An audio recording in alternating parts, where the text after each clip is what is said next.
All right, finally, let's get started. Woo! So I'm Ping. I'm here to present you navigating narratives and adventure in Bishōjo games. So as you can see, there's two titles I'm going to talk about, but let's get started with adventure game first. Because it's the highest, broadest category here. So it's a genre that emphasizes on exploration in the interactive narrative. So mostly it's not principle, like it's first person. So you can say a lot of working simulator is also in this genre, and it's kind of like a sister of FPS or RPG. It's that there's the oldest version, and with no other function, that will be adventure games. And usually you are equipped with nonlinear gameplay and a dialogue tree. We will talk about it later why visual novel is also counted into an adventure game, because a lot of people think visual novel is not a game. It's not games. So we'll talk about it a little bit very fast, very soon. And usually adventure game also have a collecting and use item mechanics like point and click. So escape room is usually within this genre. So when we talk about adventure game, we'll actually talk about labyrinths. I believe I pronounced it right, labyrinths. Kind of. So usually there are three kind of labyrinths: linear, maze, and net. So most of the game is using a linear perspective because it's just wandering around. The game progression is just linear. There's no other route. There's no other way you can go. But when you come to the maze, that means there's multiple ending and there's something bad end also. So when it comes to the maze, there's gonna be a lot of option for you to choose, and maybe because of your choices, you will result in different consequences. And there's another one which is very rare to see, but it still exists, which we call the net. Sometimes we call hub is also using this kind of narrative. It means you can start anywhere and you will end anywhere. It doesn't matter where you start. It just telling you like you can navigate all kind of plots based on what you want. Like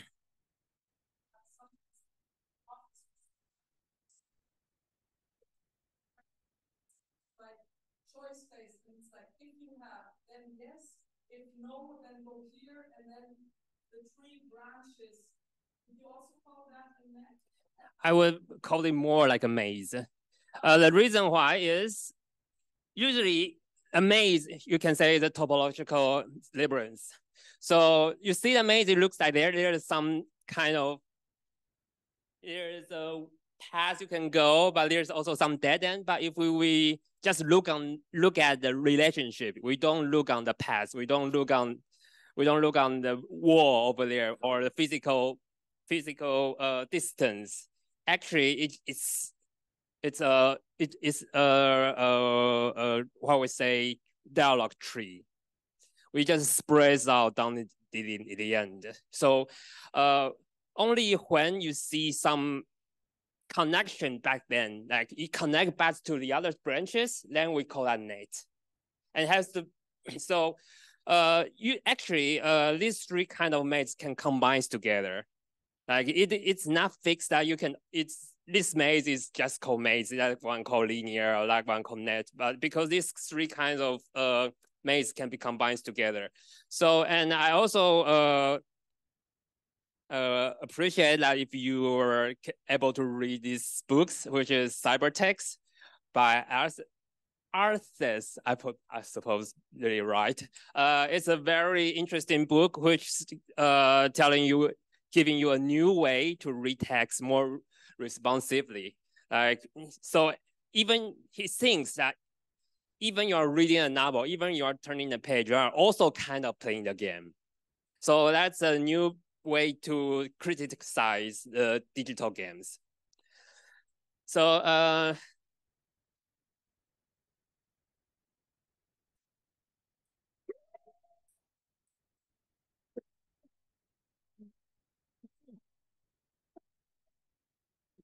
Thank you. Danke schön.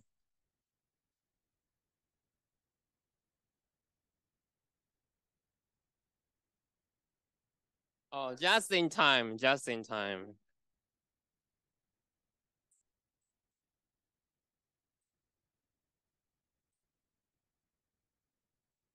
Raison is actually a French word.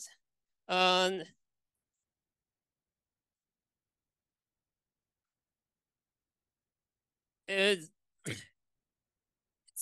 I'm not sure where it root from, but the reason why we mention it here is because there's a book written by not Derrida, the other one with D, start with D, Deleuze.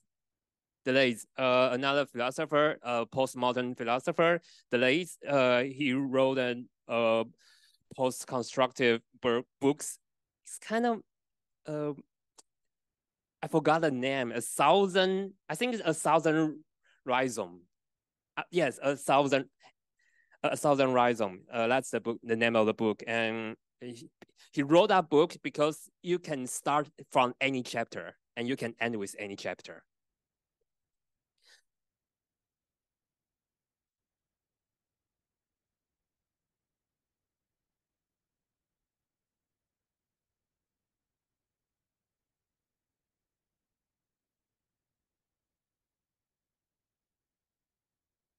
Okay.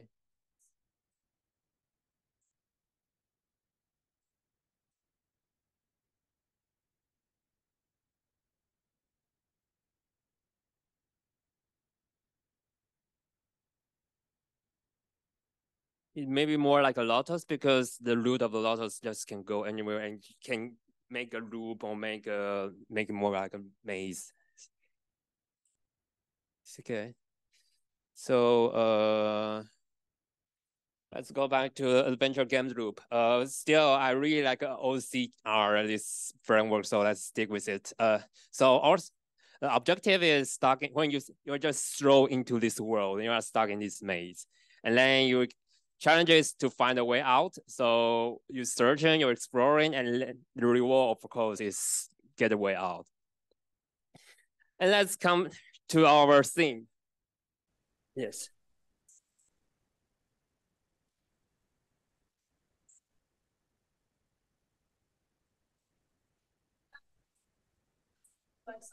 And I'm asking this question because if I'm not mistaken, you're still developing, right? You're still working on this, right? Yes. On this, like, yeah, this works, or there's something missing. Because if yes, then let's take 1 minute to maybe think about this, and then kind of, because I wondered if that's everything already for me in an adventure. Okay. And especially I would like to ask an exploration game lover and expert, as you will not do it, if you feel like something is missing in this framework or not. There is some people raising their hand. Yes. I don't know. It's like the way out is, kind of finding the way out is objective. Like in the beginning, you don't even know there's a way out. Like in the beginning, it's very phenomenological terms that like Martin Heidegger have said that we are being thrown into this world, and it's kind of like in the adventure game, you're being thrown into this world or into this maze or in this mist, and you don't know where is the out, where is the way out. Maybe there's even no way out. So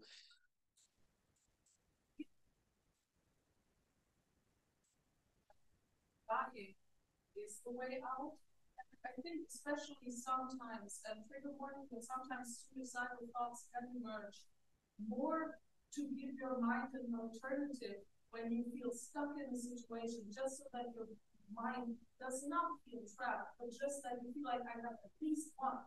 It's the worst, but I have at least one other alternative. So our brain kind of always tries to find a way out and to find any means possible. Like I think humans rely intensely on this belief that there is always some way out. Also, when I play a game, I will always play a game with believing in the promise that the game will offer. I'm not sure if I should dive into Martin Heidegger here because it's just the first few pages here. What I understand with Being in Time, written by Martin Heidegger, we are living because we know our end is the death. And we always want to strive because we want to know what possibility we have. So the reward here, what I mean is something that you don't even know what's at the end. You know you are going to end. You know you are going to die, but you don't know where you are going to die and how you are going to die and what's the journey in the between and what you're going to gain in between. And you don't know what's the possibility you are going to encounter. And so at this point, like when I say a way out, yes, it may be means your death. Like a lot of survival games, the end is your death, but it's not really, it's kind of like just the end of your life and you can just start another life in the game. Yeah, maybe I want to hold up first.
Do I answer it now?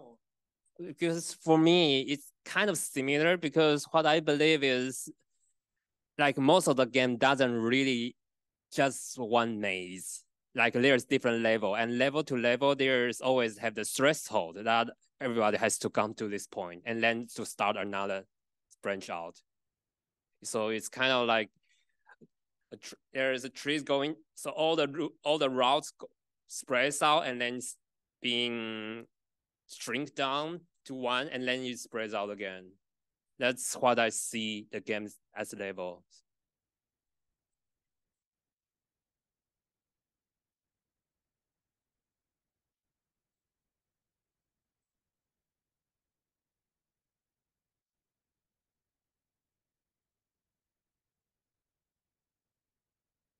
That's also exploring because you think exploring is not because why exploring is a challenge is because it requires your observation skill. Like you need to observe every irreal or surreal part of your surrounding.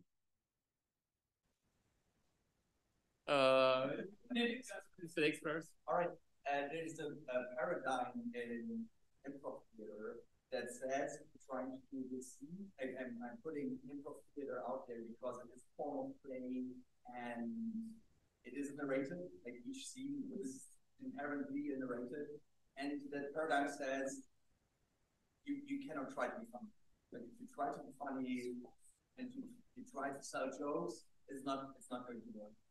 And with that image comes that many narrators, many forms of narrators, meanwhile, are not try not to build so much as what you understand, in my opinion, mean as like a fun game, like, you know, the fun poses into a gameplay loop situation, but that narratives, that many people play narratives because they're new.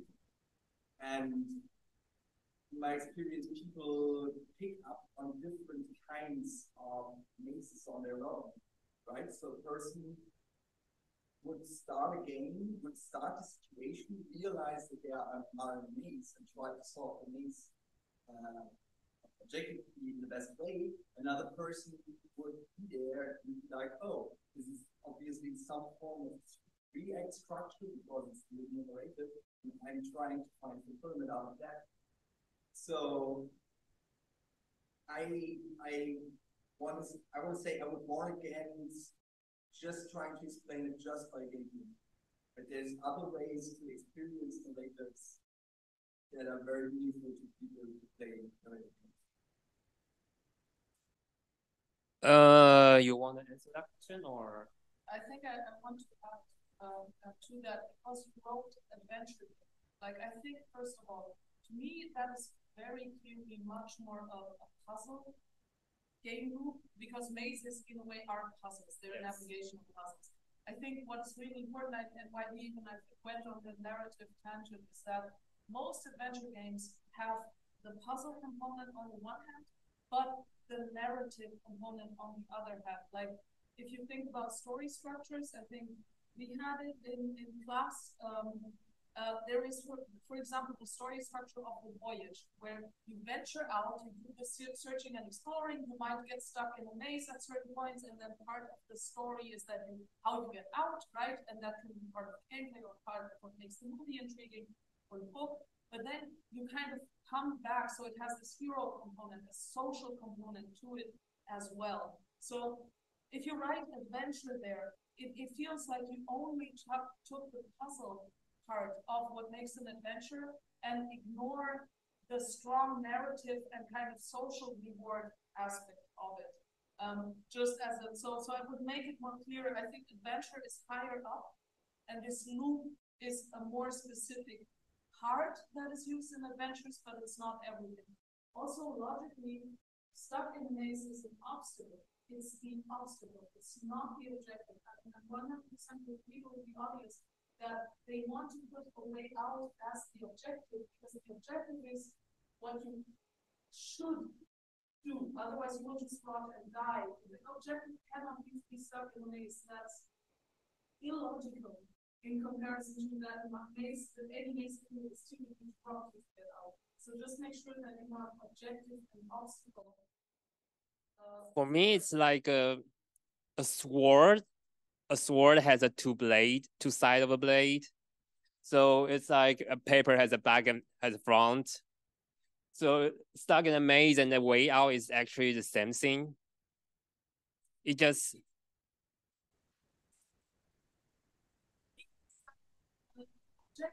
is free, and the obstacle is that your professor demands certain things of you, but the objective is not professors demand things of you. That is not your study objective. That is just stuff that is in the way of you reaching the objective.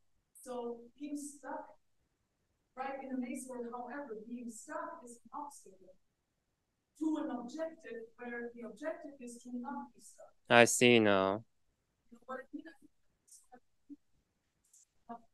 Maybe it should all be swapped, you know. Mm-hmm. That also work a way out, just an empirical story, and then I'll shut up. Normally, I even procrastinate away from, for example, fighting against the final boss of Zelda, because to me, beating the final boss, solving the puzzle, there is a certain sadness that comes with the game being over, way more than I feel rewarded. When you overcome the boss, there's a very short moment of maybe a reward, but mostly there's this feeling of, oh no, the game is over. While the feeling of reward, the reward happens constantly during play, while I'm still searching and exploring. So I think that's also why, in my mind, a way out also doesn't tie into reward, but more into objective, try to find a way out. But as soon as I'm out, it's almost like, what now? I don't feel rewarded by that. It's just like, oh no, now. You just find another. Now somebody just find a new maze. Like when the Zelda, you climb up a hill, and then you find a new dungeon or find a new temple over there, shrine over there. So.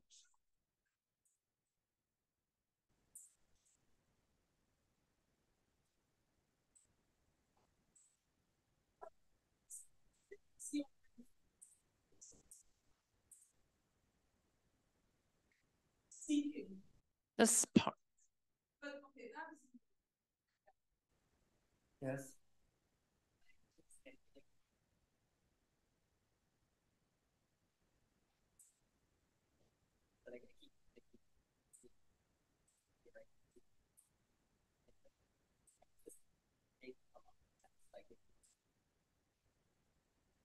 I think the problem is that the reason why objective challenge is important is there because that's basically how Bing's framework, like he always used those three terms to kind of figure out the basic move for a lot of different game genres. So that's why the is like there, but it is a valid point. Like maybe that is criticism about the model that you feel the model works better without the names within the model than maybe the names have to be maybe to be replaced. But yeah, I mean this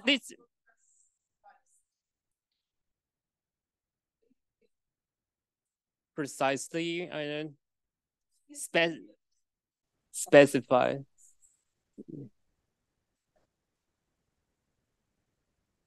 Make more precise. Yeah, more precise.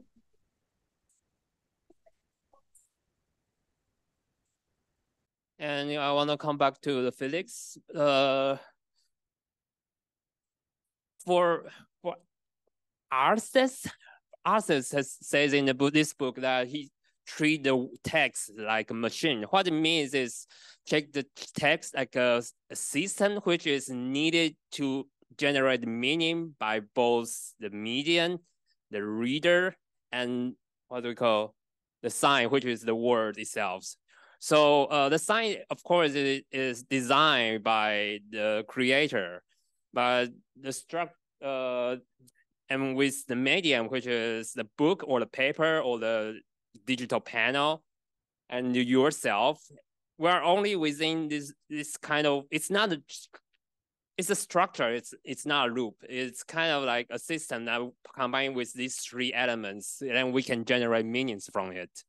So it's already a very responsive while we're reading or maybe playing, because the reading maybe is a little bit too limited, but what artists mean is actually reading is a type of play.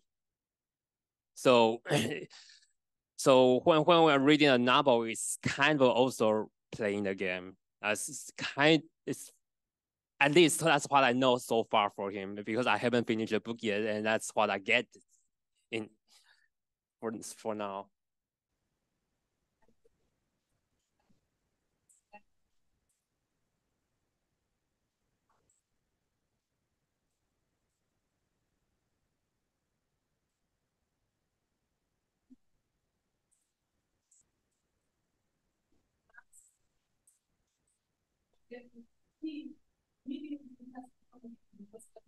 Language a request, right? If I say you guys are so beautiful, you're actually more beautiful right now. This was also great because what I did was I moved you all in your directions. I did not only use language, I didn't tell you the story.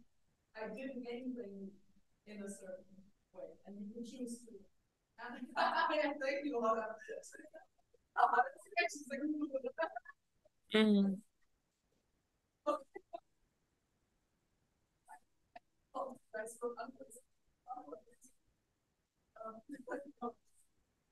So just as a matter of language is a or is have meanings for that.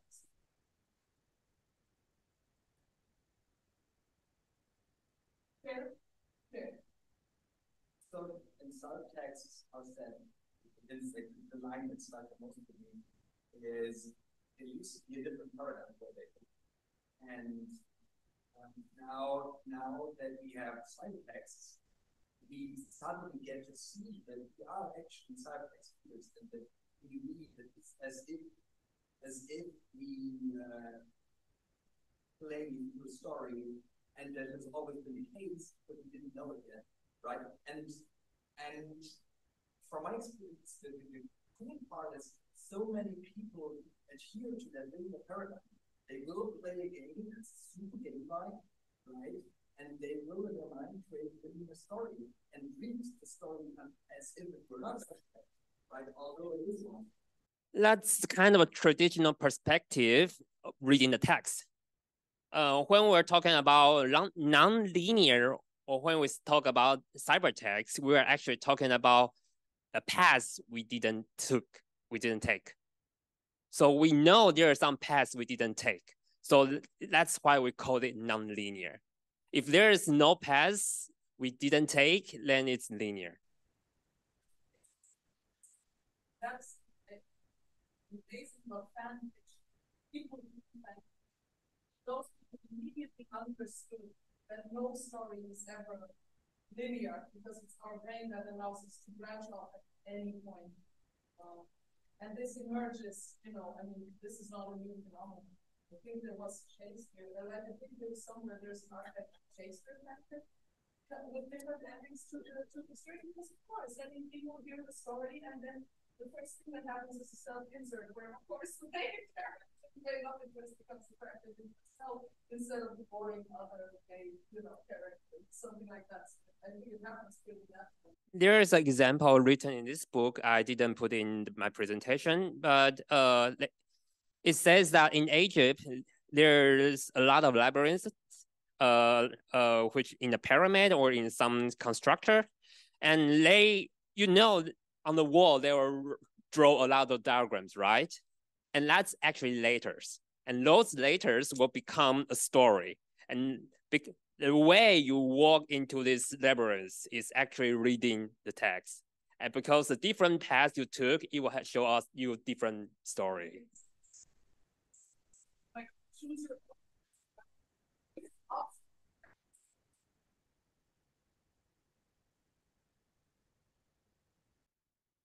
Okay, so let's shrink it down to Bishōjo Games, which is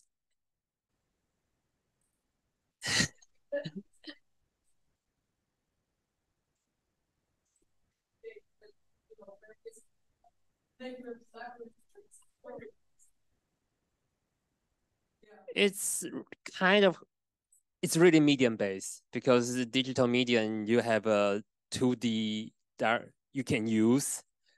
When you have a 2D UI can use, it's hard to have a 3D environment, which is kind of useless.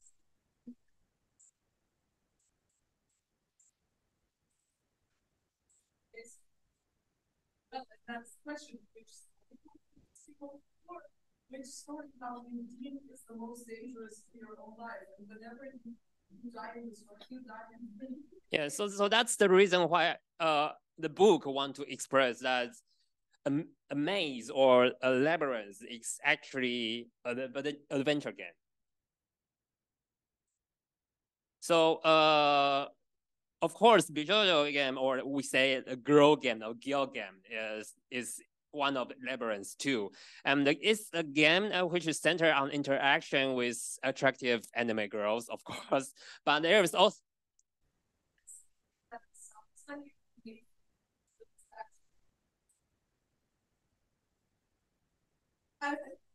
and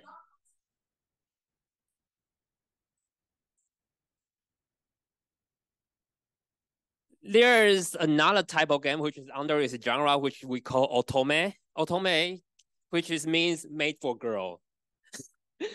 It's I think is Japanese way to say maiden. So it's the game which made for girls. But anyway, I'm just talking about a very general part, and there's usually have the 3 category, and this 3 category is not isolated. It's kind of you will usually overlap or combine together. So the first one, of course, is adventure, which has the point and click elements. And the second part is the visual novel, which is you can see the whole screen. The girl is just a background, and you're just reading the text by clicking it. That's visual novel.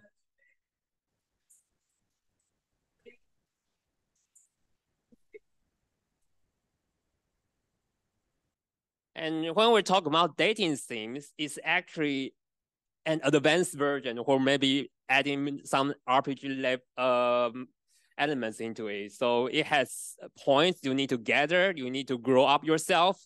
Like the example here, which is Tokimoki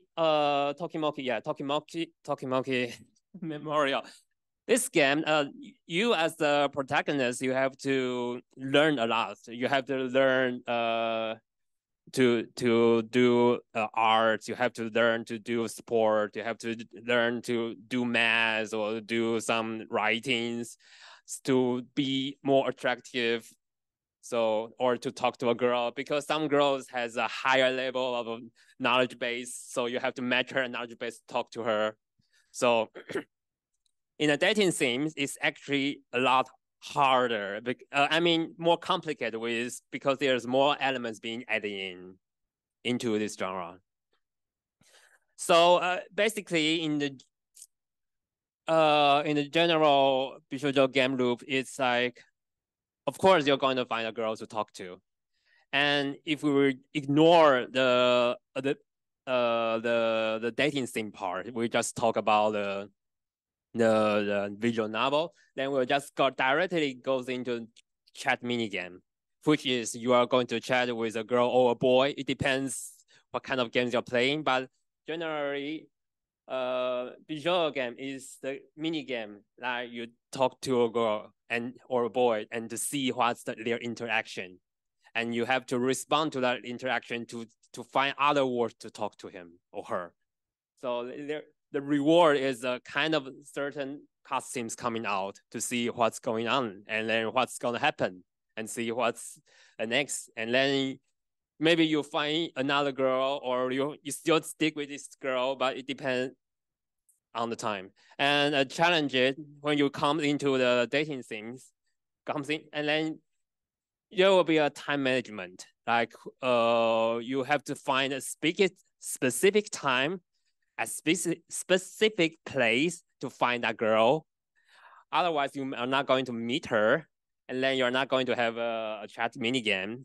And of course, if you win the chat minigame, then your affection points are going to rise. So that's a larger game loop over there being involved here. So there's an example here. That's Amagami from made by Interbrand, which is I forgot to change it. It is 2009. It's not 1992. 2009. Excuse me. So usually every day you will have a daily summary that tells you what's the progress today, and then in the big map, you can see there's a 4 time slot here. Well, break 1, break 2, and the noon time and after school. So there's 4 time frame, and each time frame will have different. The girls are going to different places, and you have to choose which place you want to go. And then you go there, and you're going to chat this girl, and you're going to have a chat minigame. A chat minigame usually has several topics, and you have to choose the topic to talk to her, which might meet her interest. If you choose the wrong topic, then maybe the girl is not going to talk to you anymore. Usually in this game, we usually have 3 chances, but it depends. But maybe not that like, if you choose the wrong option, then your 3 chances just gone. But anyway, if you succeed, and then you come back to the loop, and then you go to the next time frame, and then you start another mini game. And when the end of the day, you have daily summary to see where the girls now. Like you can level up to the next level or go to a higher affection. So let's jump into the example I'm going to talk about. You know, a girl who chants love at the bound of this world. I like to talk about developer first. Elf cooperation, which is already defunct, which is not exist anymore. But some companies make the remake for this game. It's from 1989 to 1989 to 2012, 2015, and it's one of the leading eroge, which is erotic game, eroge studio in Japan in 90s, and it's a leading member of the ethics organization of computer software. There was a history, so a lot of eroge company they form themselves. It's association, and they restrict themselves because they don't want to be caught by the government.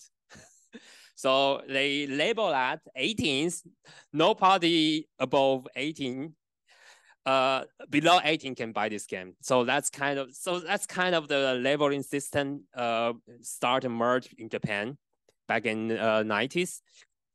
And the co-founder, Hiruta Masato, he has a kind of, I'm not sure it's a rumor or he really said that word because I cannot find the source, but a rumor says that he said we will rationalize erotics.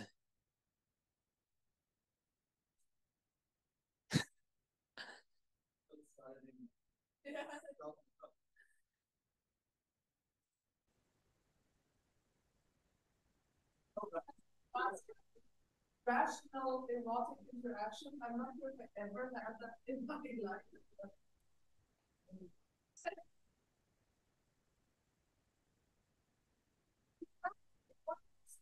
I actually think this is a very nice sentence to be like, if you don't get it for free, like there has to be some labor beforehand, right? Some emotional labor to a certain extent, but rationalizing erotics, it feels like we're trying to pacify more or something like that. It's kind of, it doesn't really work in my opinion. I think there are a leading number of ethics organizations, but they're also the leading erotics.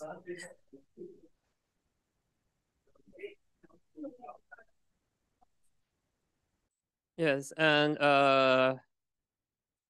what he means, I just want to elaborate again. Erotic scenes to require appropriate emotional development, including the atmosphere, including some scenes, and it's not really, and it has to narrative appropriate. It's not, it's ethically appropriate. It's narrative appropriate. I have to distinguish these two because you will see his doing is very we can say controversy, but I would say it's very interesting. Like the first game this company made is the Dragon Knight series, which is a perverted gladiator fantasy adventure. Kind of. And also this company also do this, dating with your classmates, the Dokisei series, which is just pure love. And you really need to develop the relationship with those girls in very deep emotional way. So, but this company also make Shikatsu, Shisaku series. Shisaku is you are a perverted janitor and harassing students.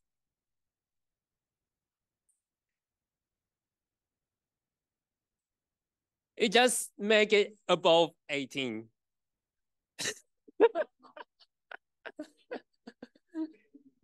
I believe everybody here is above 18, right? So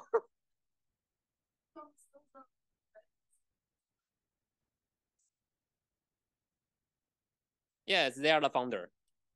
This company is the founder of those genre. Because I gave you, I sent this picture to you.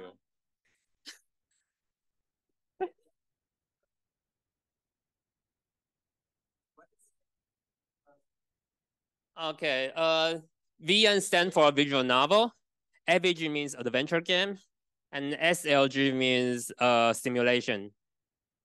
What do we say? Strategy. Strategy is a different short abbreviation, but I forgot. Yeah, SR maybe I forgot. In the future, yes, but this series doesn't.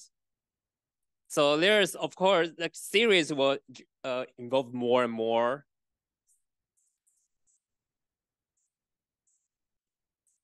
For the Dragon Knight has 4, and for Dokisei there's 4 too. But there's the Dokisei 1 and Dokisei 2, and there's different name, which means like Dokisei means classmate, and there's one named Junior actually, Junior 1, Junior 2. So there's 4 installment, and there is a.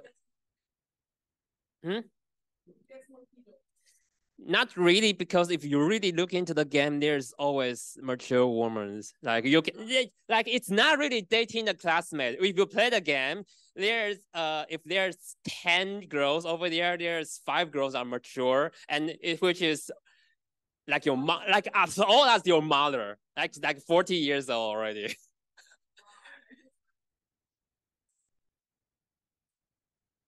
Not really nerds, but like Dokisei 2. Let me. I forgot. There's art teacher and librarian.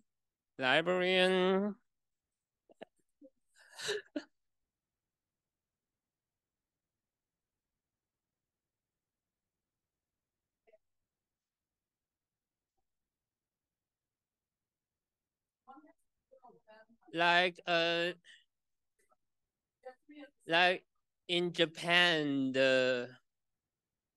I'm not sure about the law, but in Taiwan, the lowest age you can have sex without being into the law is 14. 100.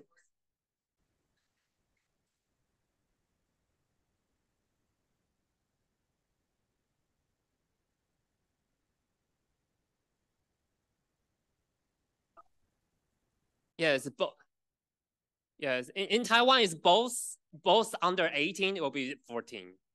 That's Taiwan. Like as both under 18. But if the one of them is above 18, then it's 17 or something like that. One of them. I don't know. I actually doesn't think it problematic. Maybe.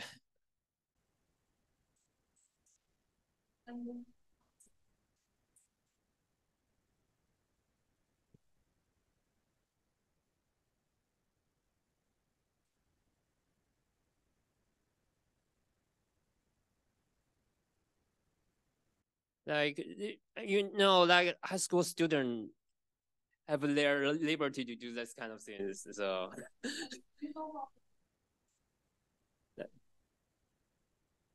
there's no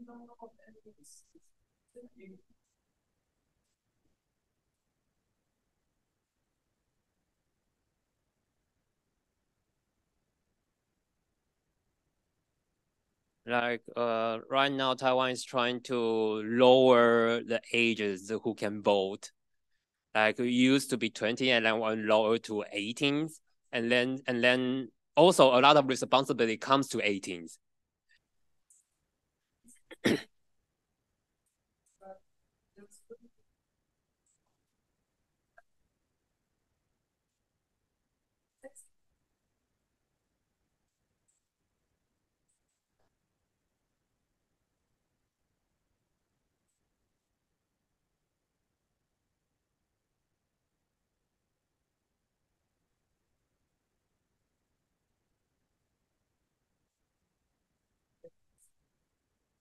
Yeah, it is possible. It's being exploited. Yeah.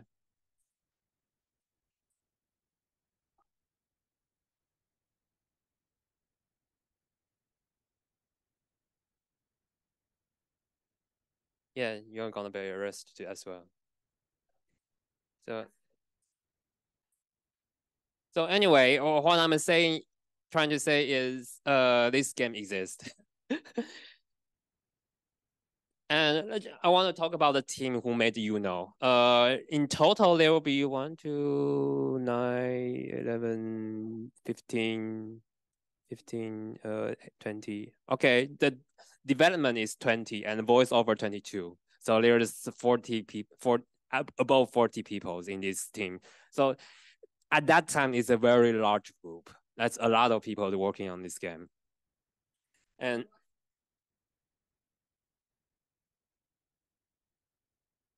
no, both are male. Yeah. And they put a lot of emphasis on artists. You can see there's almost 10 artists. You're gonna see how good the graphic at that time is. A very good graphic. And have a look. Employing a manga? What do you mean? Not really. They are not drawing manga. They're actually different type of people, but of course the style is very similar, but they are different. Because no, that's not a librarian. It's your stepmom. Okay, because of very obvious reason, I cannot put the video clips in this presentation, so I have to link it out there.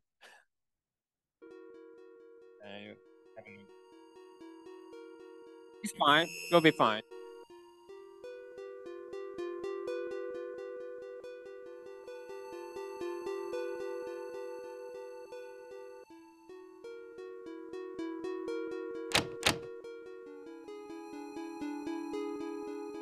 Please pay attention to your interview. A lot of interesting things.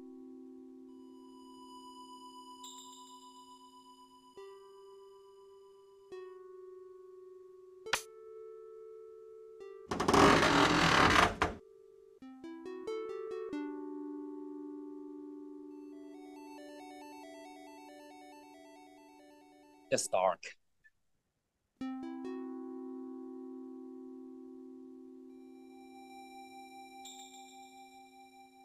Okay, here's the next clip.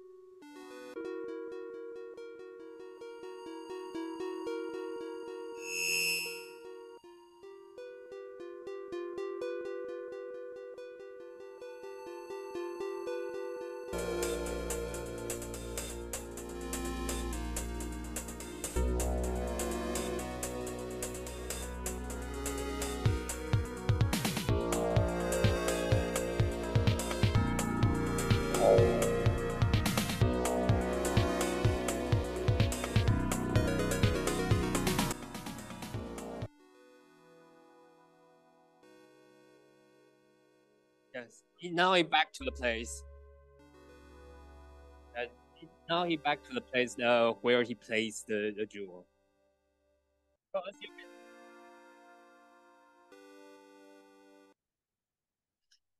I'm not going to talk about arrow part today. I just want to talk about this mechanics. Yes. Okay. Come on. So that's actual, like everything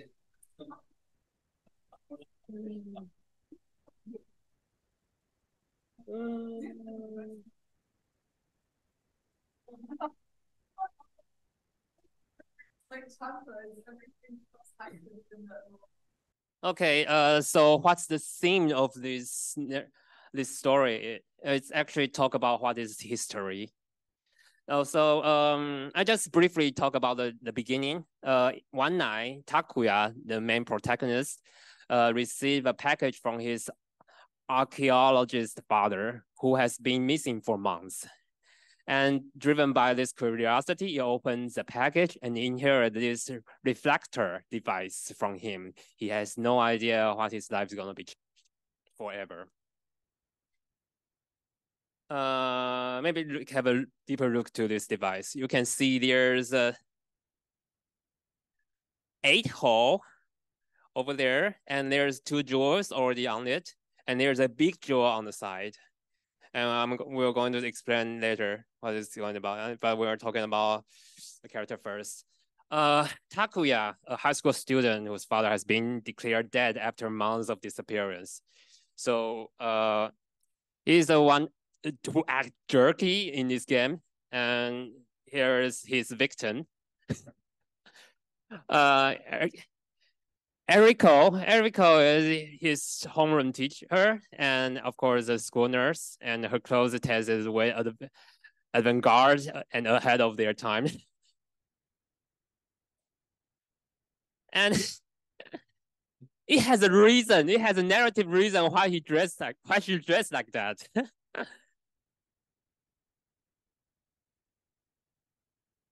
and that's his friend. I'm not sure if I should talk about here today, but I will try to talk about it later. It's not included in the slides because I want to just go through it because there's a lot of things to talk about.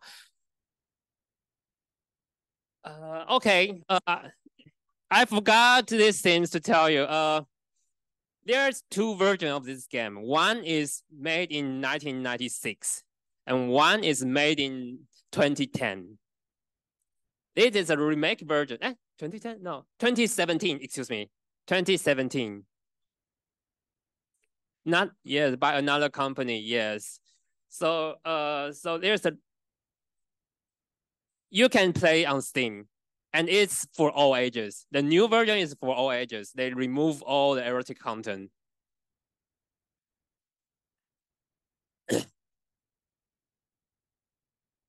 And so you can see the model here.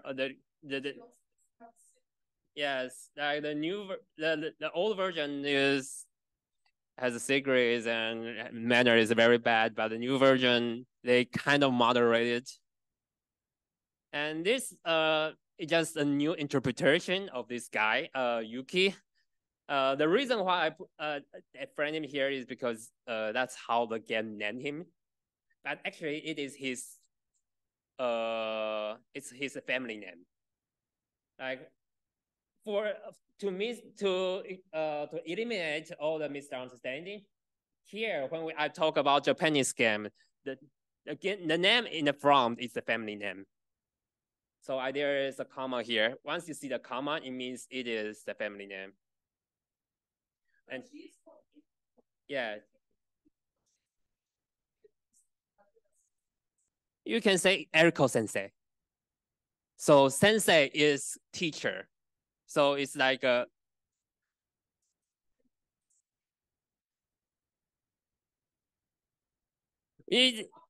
no, it's not because super hard. It's because this protagonist is a jerk. Yes. So you respect your best friend more than your third opponent. Kind of. And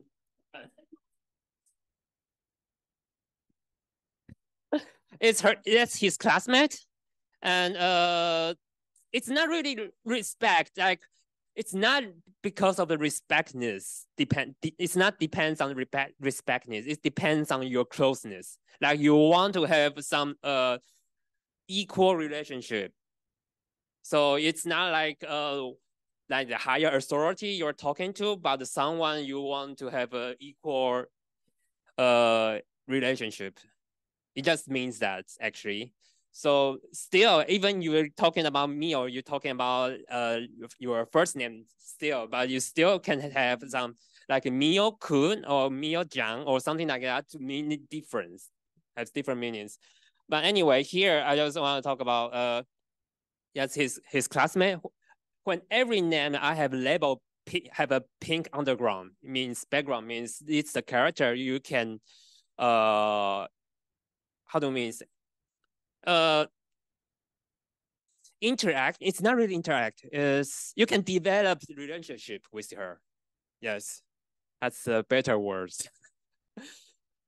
And here is your stepmother. And also the project manager at Geotech. She owns a construction site and she has to manage the construction site. And the sad thing is she only had her marriage 3 months before her husband's disappearance. Okay, so and then there's the order here is based on the appearance that the order they appear in the game. So it's not because they have a different meaning or have a different relationship. I just by order. Yes. Roy Songji. That's the country for Dragon 2. Yes, and it's the headmaster, or we say principal of this high school, and the old friend of Takuya's father. And the Mizuki, and you can see the art in the past and now is very different. Like yeah, Takuya is the main character. Yes. It's her girlfriend. She is his ex-girlfriend. This lady, I think is around 22. No, it's secretary. The main character is 17.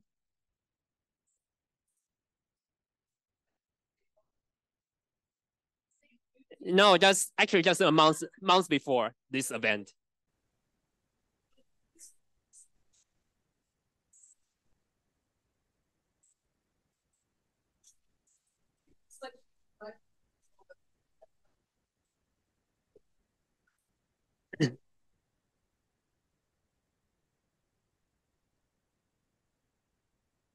Her mother looks very young too, and actually the remake make her cuter and looks younger. I don't know why. She makes her older. Like the reason why I don't like the new version is because every girl looks younger. Like in the past, it's really mature. It's an older man. What? Come on, you already know the content of this talk.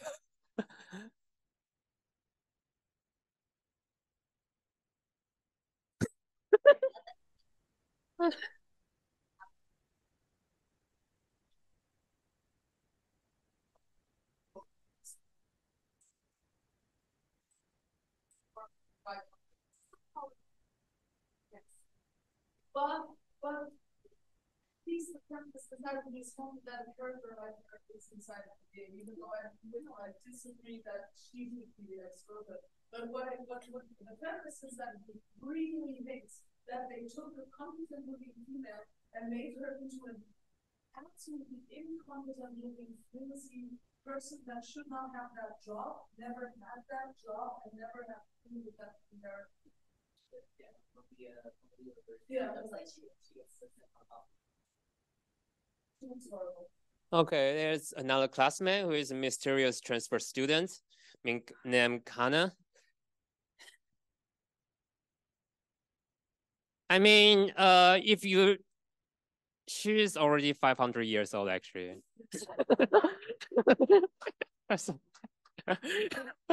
Spoiler. Yes, actually, she is the most And there's a journalist inspecting geotech.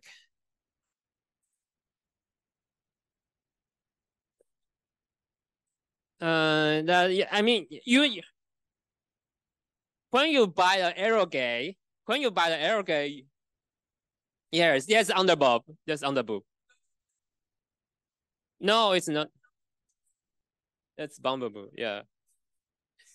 I mean, yes, because they are going to make it all ages, for all ages. So the newer version will cover everything else. Yes, that's also a problem too. Anyway, okay. So this game. No, there's more, but that's not that important.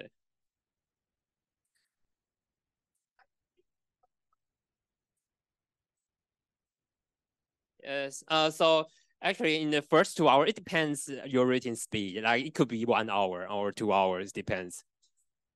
The prologue. Like most of the visual novel, the prologue was 1 hour. Like the most of the visual novel. And the prologue means that you have something before the true gameplay. There are just some backgrounds telling you what's happening. And here, and so in the prologue, they're still using a very ancient adventure system.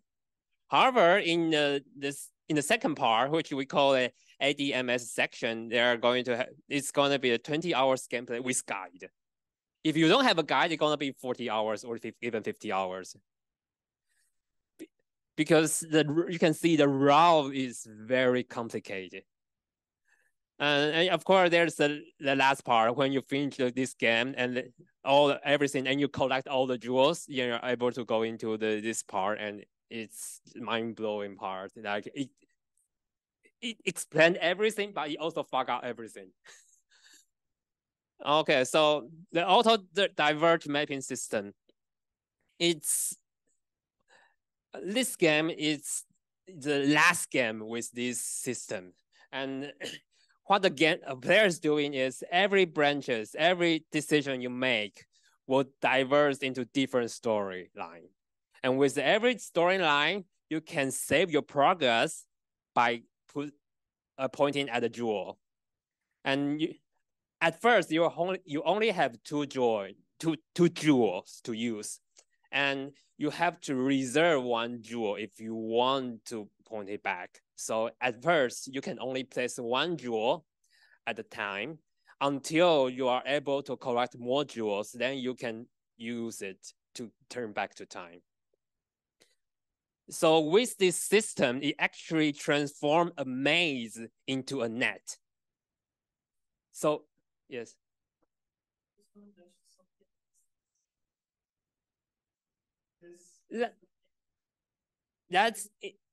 It's not exactly the same mechanic, but it's inspired by it. I will talk about Steingate later.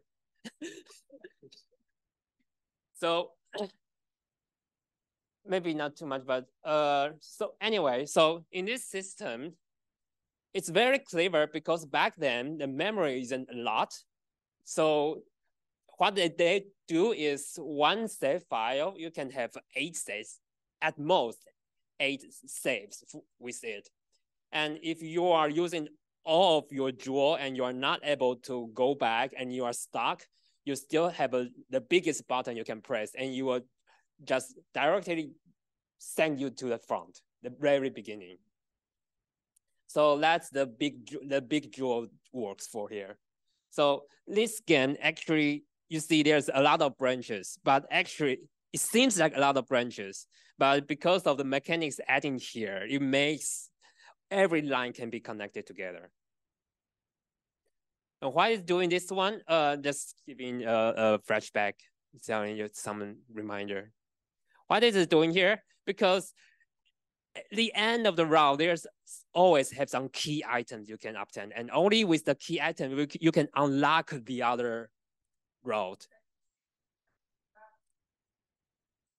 So yes, like there's the key item here. I can say key item A and go into this to this path, and then you also have paths that you go into this path to unlock, and then you're going to have the key. Then you can go back to the in front to get another jewel over here. And of course, there's another path. Like there's some key item you need to use to get some item, and the item are gonna use the other route. So there's not actual starting point or actually best route you can go. Still, it has if you analyze it very specifically. You still can find a perfect route to go. But for the first player, it's very complicated to play, and you will spend hours here not knowing where to go. But so it does inspire the Steingate, but as you can see, like when you analyze specifically, the first best route is the one down here, is your stepmom route. As because it obtain the item which don't need other things to unlock.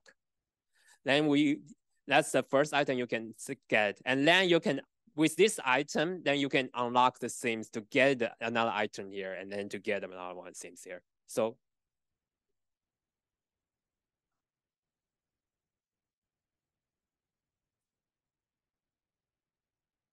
yes.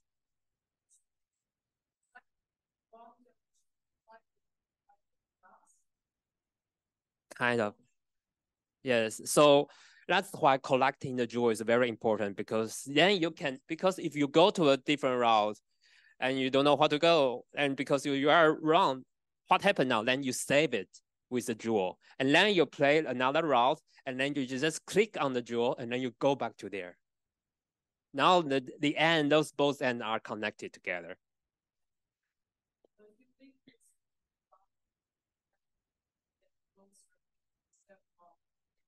Then you're never to finish the game.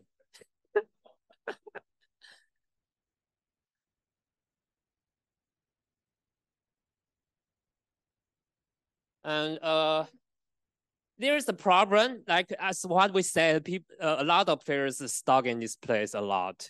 And how to fix this problem? In Steingate, it actually it just make it linear actually.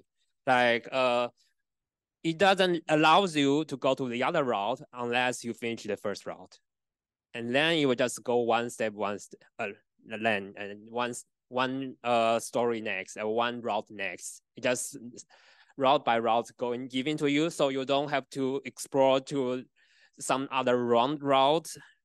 So to get some other information you don't need at the time. And then you just, so in Steingate, it actually fixes the problem, but it also still keep the narrative, keep the time machine narrative in this game. It's kind of amazing here. Yes.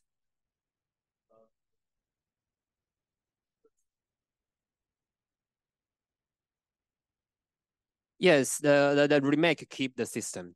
So if you just want to play the system, you can play the remake.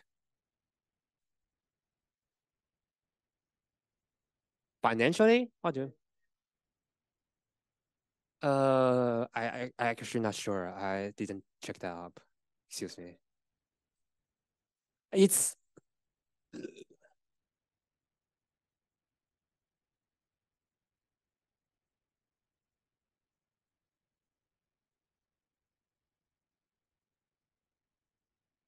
I'm not sure. I would say the player nowadays is less tolerant actually. Yeah. Oh, sure. It misunderstood. Well, a lot of people nowadays has a guys with them, so okay. So let's talk a little bit about this art, because it's rare to see nowadays. Like it is a pixelated gradient pattern. Like back in the day, there's only 16 colors at a time they can use. So what they do is when there's a sunlight, they use this kind of pattern. I'm not sure if you can see from your side, but so a dot, and then the pattern, and like a clubs, and then square, and then it becomes much more centric, and then becomes solid solid color here.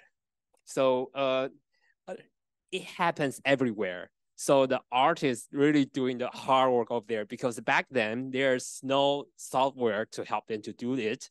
They need to click it point by point. Back then there's no, the Photoshop only has one layer. So they have to really click by click, and they actually have they will have a transparent film and put it in front of their screen, and then the film will just draw the character with a character drawing over there, and they'll just click on the button and to click the color on it to paint it point pixel by pixel.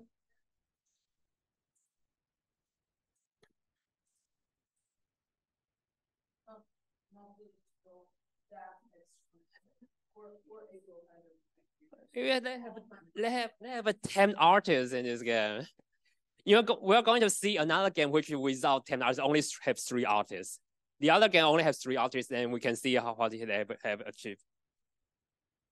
And you can see it's an OH remake, and 2017, 20 years anniversary, and you can get it on.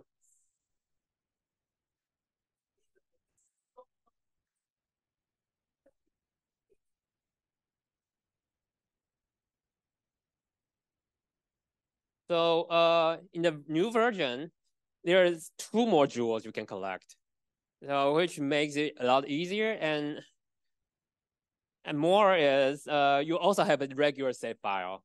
So it is a remake version. In the remake version, you have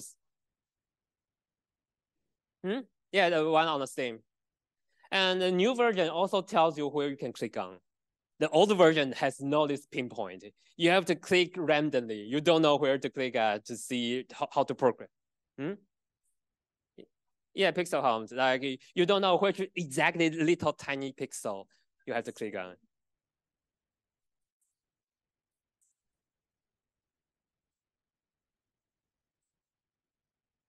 But back then there's no, because they limited.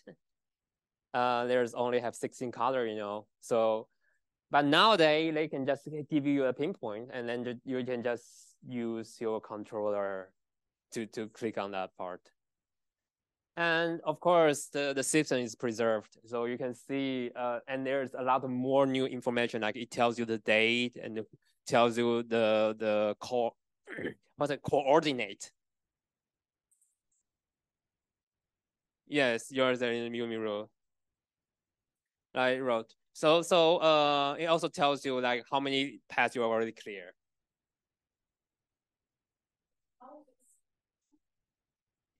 That's a spot. That's a coordinate. That's coordinate. The current coordinate is 215, and this spot there you're going to is 275. So in this game, the coordinate is crazy. I think it's around 500 spot, I suppose. I forgot.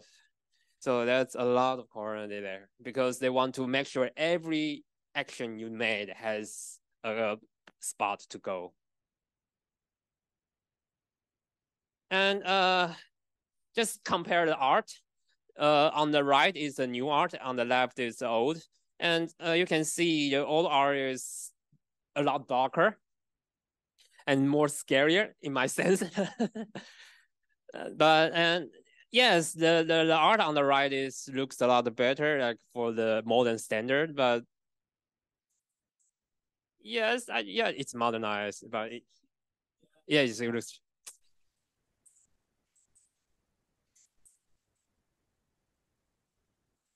Well, even see much of the white of the eye not in the way, but on the left, the white eye is like on the yeah. Yes. So it's like a square on the right side, and it has more of a triangular shape on the left side. The nose looks cheaper. The boobs have less. Sure, yes. Yes, that's our.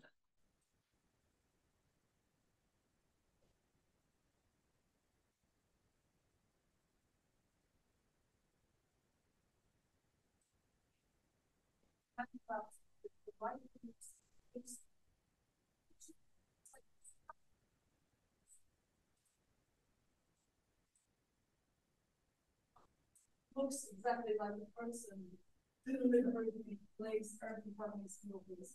I think this is probably works. Yeah, 100%. And we don't appreciate it. I mean, back then to draw that character need 2 days or 3 days. Yes.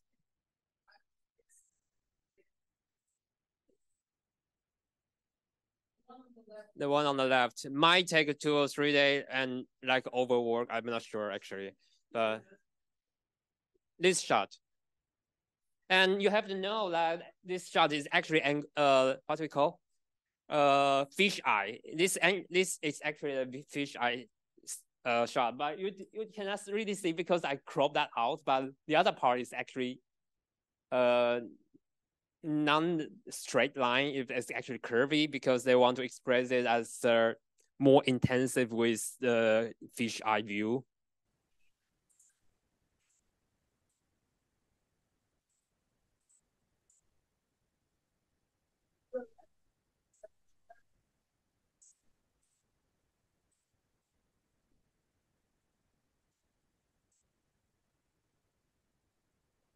Yeah, and yeah, anyway, that's okay.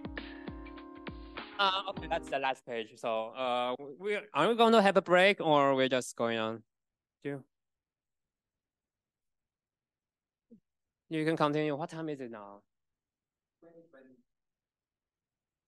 2020. 2020 is, or is that late? All right, let's just continue. We took a lot of time. Next week is Martin's time, I suppose. I'm afraid. So, okay, what album? 1998.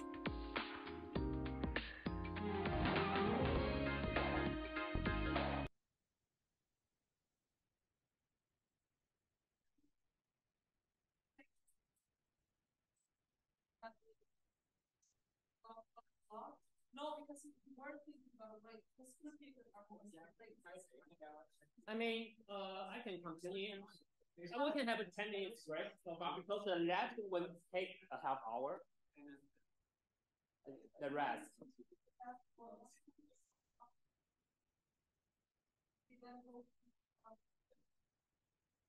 Okay, but then let's continue. Then I will just.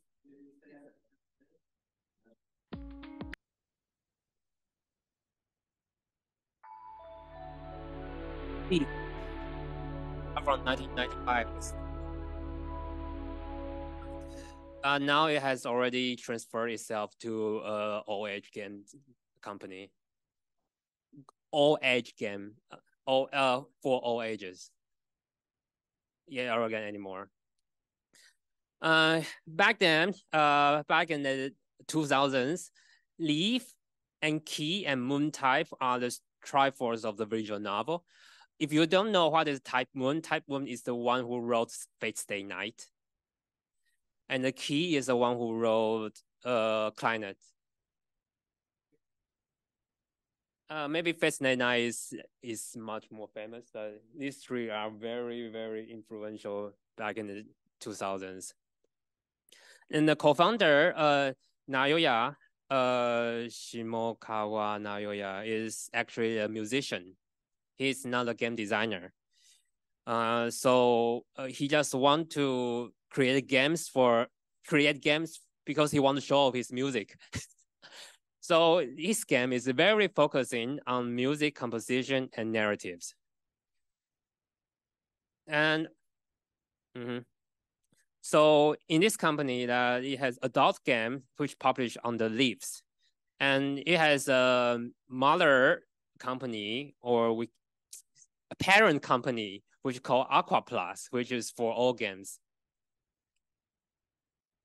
And there are other significant works. They are all visual novel, not really. The first one is Shizuku. Shizuku, which in English name is literally means drip. It's a kind of horror game. Actually, it's a horror dark high school life adventure, and it tells us.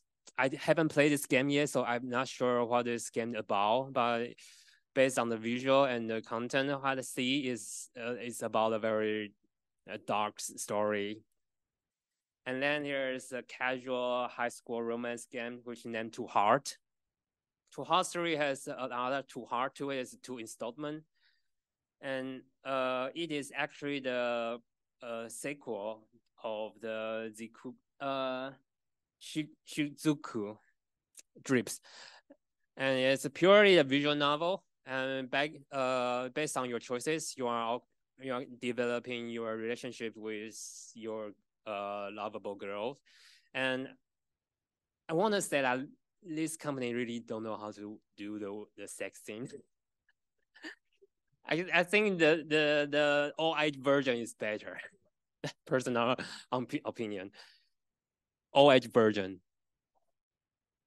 Yeah, I actually think. And there is another game which is for all ages, which is Utaware Runo no. What is Runo.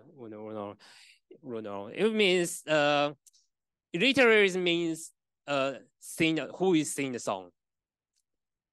Who is singing the song? And it's Eastern fantasy. It's kind of like a Japanese style fantasy world, and it's not visual novel. It's like SRPG plus strategy plus adventure.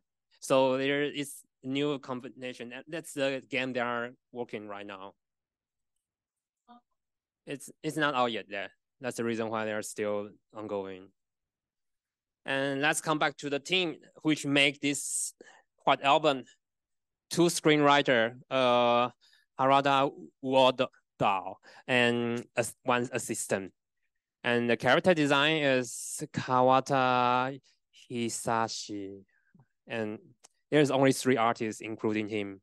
So you're going to see their character design is not as good as the previous one, but the story is kind of good, and the mechanic is really interesting. And the composer, that's the reason it's their CEO actually. Their CEO can jump in and to write the music for this game. And this game has 22 tracks. It is written by him. And the staff is other things that only 1 programmer and 2 scenario composition and 2 planning about game design, something like that. And vocal, because this game sometimes some real singer they act for the vocal, but they don't have voice over. So that's it.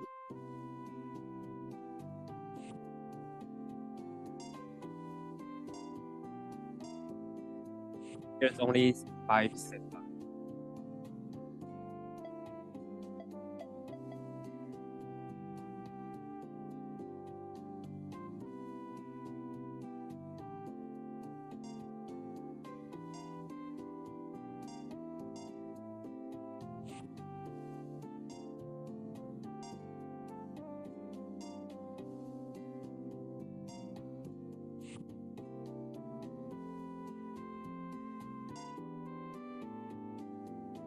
Yes.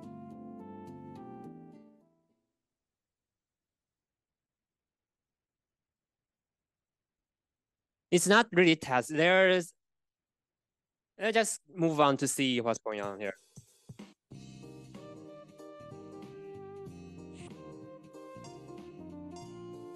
Yeah, it's scheduling.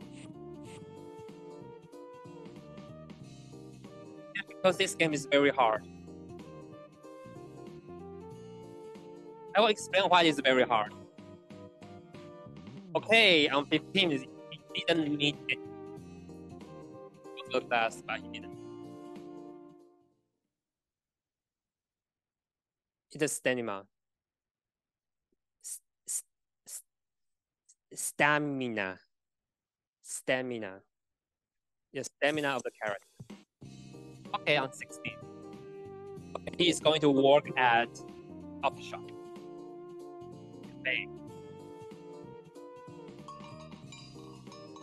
Oh no, there's someone he meet. Oh, it's a guy. It's a dude.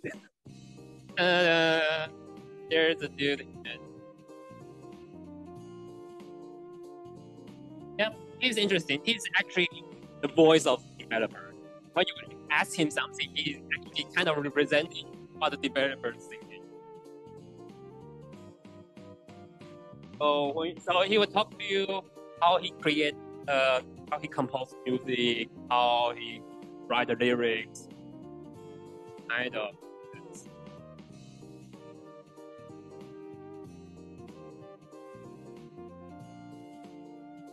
But the sad thing is this game, the older version, doesn't have English version. You only have a remake you can play. Remake is English version.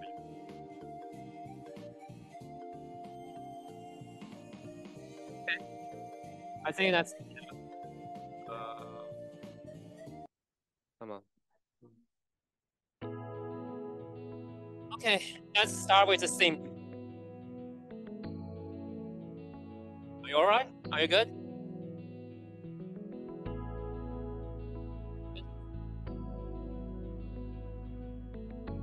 Alright.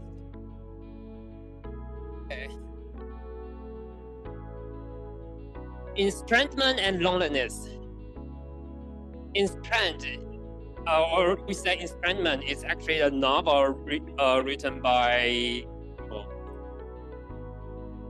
and it's a French novel written by Camus.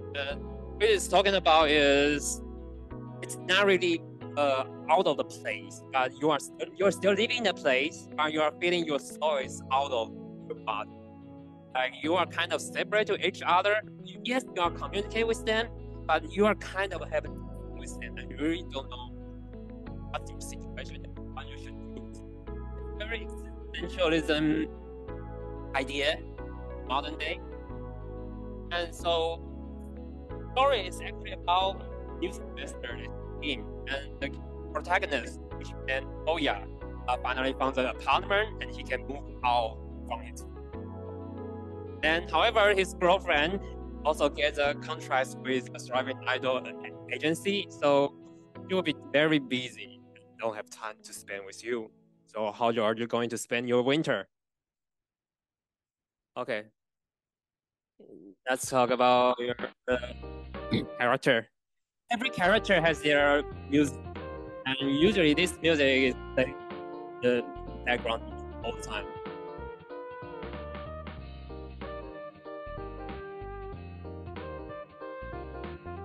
Kind of.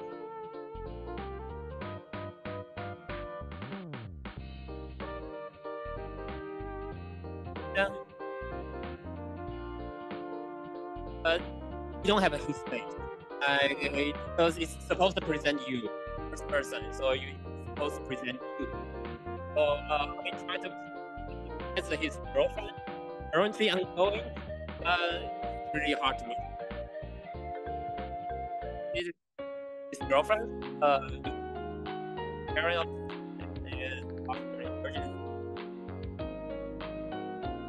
it's a college, university. But yeah, back then, I don't know, the drawing wasn't that good. Everybody looks pretty great. But the setting is they're already college students. And it's around, yes, and yeah, and Toya has been dating since her high school days, and she still attend the same university, but her popularity is starting for them.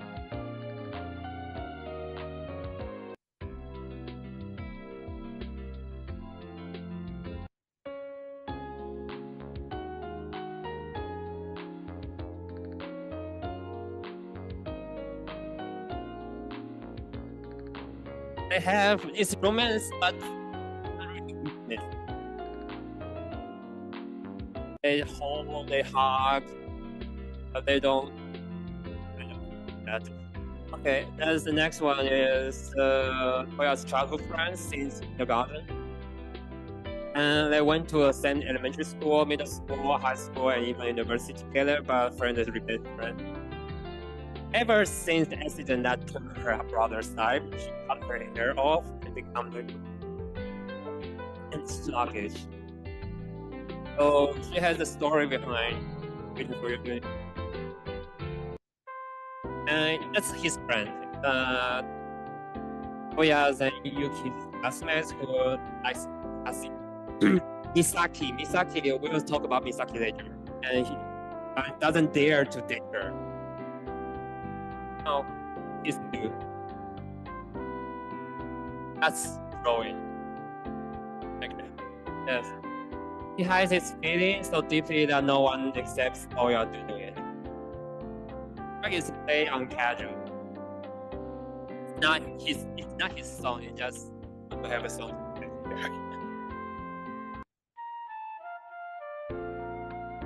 Okay. Yeah, that's the time, like back then. And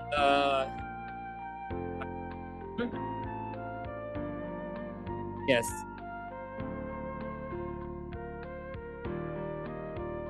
Yes. And of course, there's some conflict in the end, and there's gonna be something very, very tense.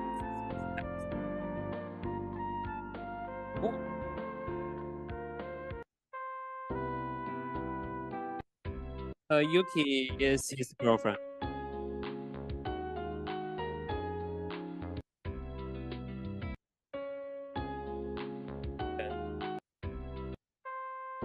And as your senior, 1 year senior, I loves reading and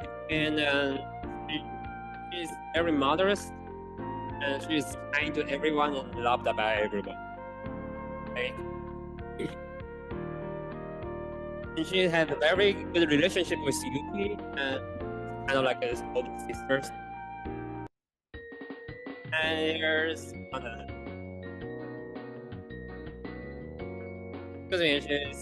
she's a high school student.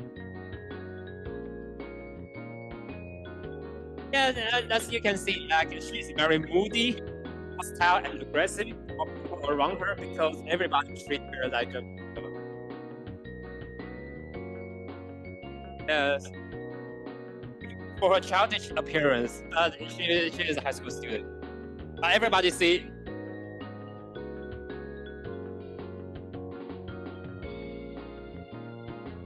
You can report.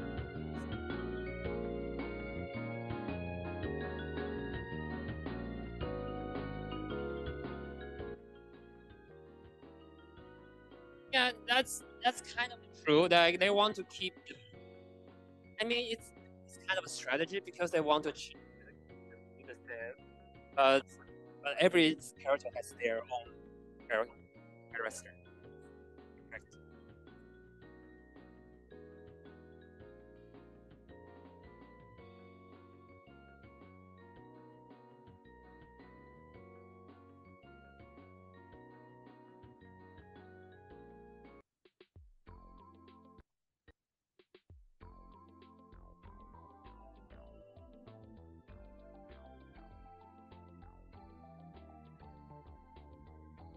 Yeah, kind of.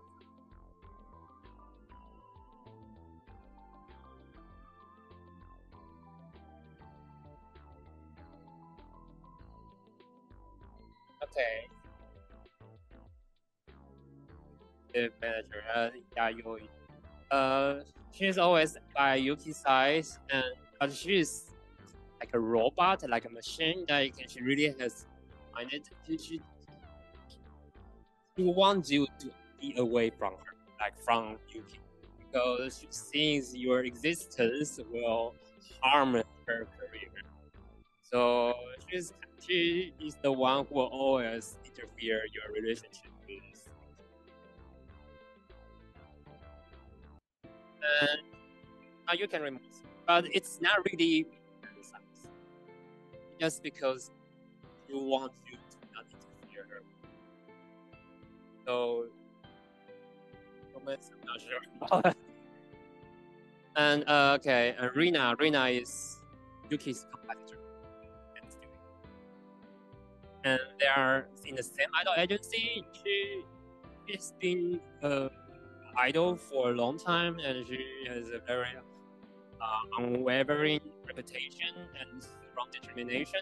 So he can achieve. She kind of get an achievement at a very young age, but in exchange, she lost her all her time. So she's kind of lonely in this industry.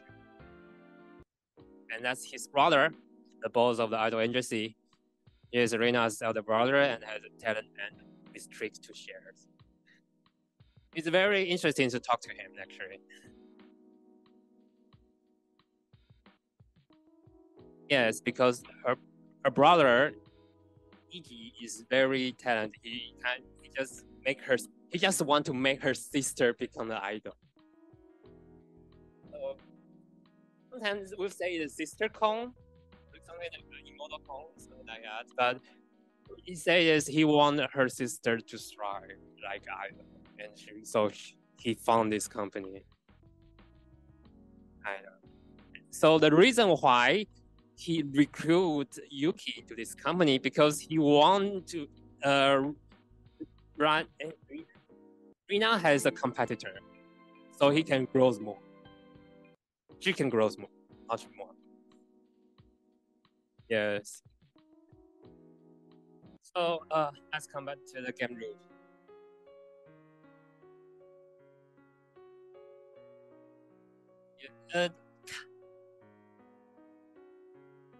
Yes.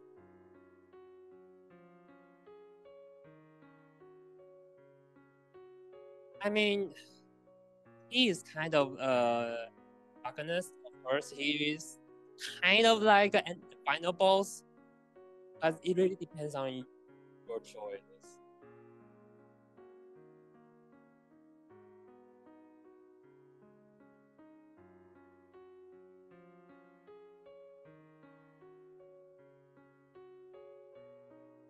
Yes, everyone is lonely, but everyone needs a companion.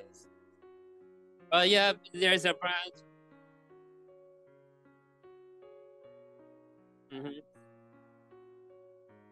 Yes.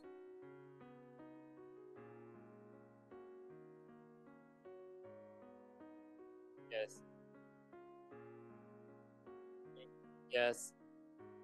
And the mechanics also against you. Okay, I'm going to talk about mechanics because it is very hard mechanics.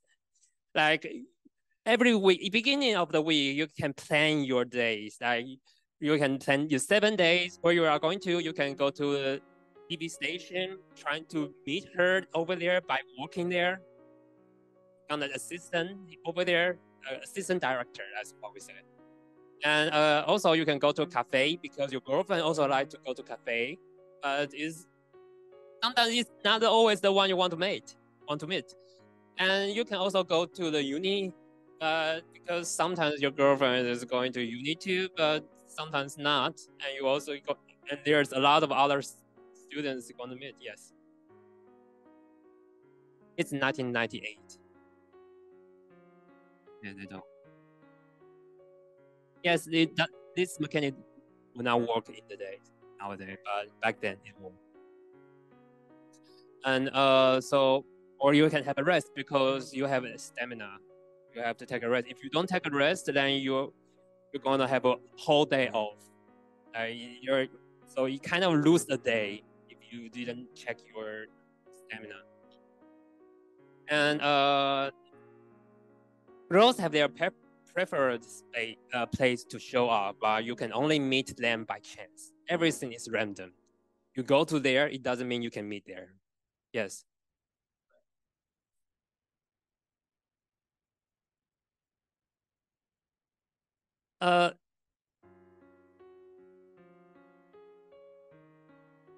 Like for Yuki, I believe the TV studio is 20%, but to university it's around 10%, kind of like that. Like she will show up everywhere, but everywhere has their percentage to show.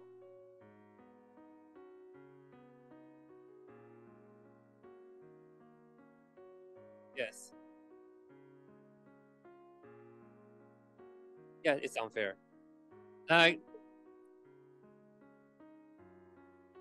that's the reason why they want the.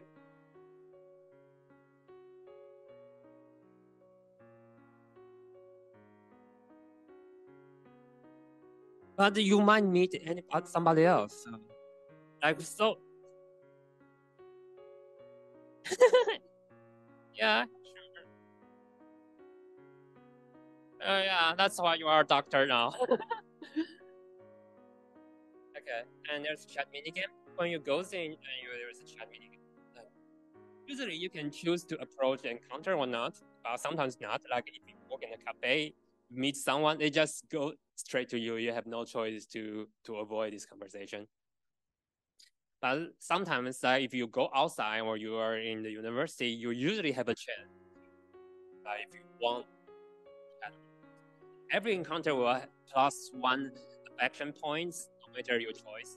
But if you want to have a further development or have more events coming up, then you should bring up the right topic to talk to her.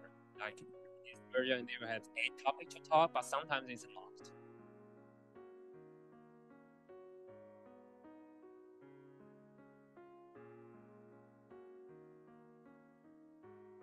No, it's not. It's not random.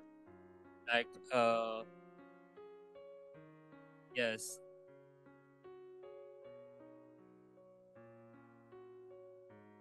Well, actually, that's true as well. Like in the like, if you are really in the real world, like, when you can encounter someone. If you can encounter someone, it's really by chance.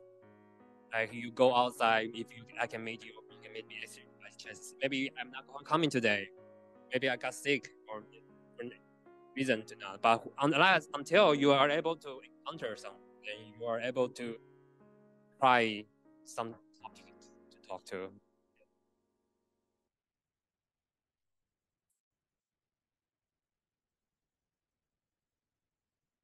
That's also true. That's also true. So some is locked. Some conversation is locked. Some option is locked. Like players will feel like rent. They have mechanics, but the players will feel like rent. Like I still cannot figure out why it is locked right.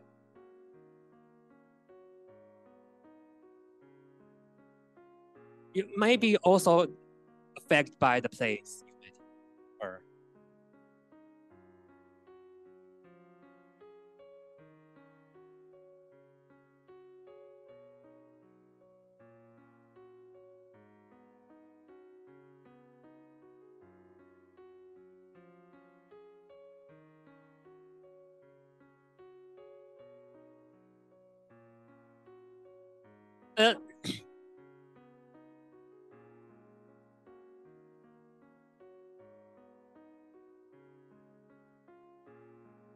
yeah.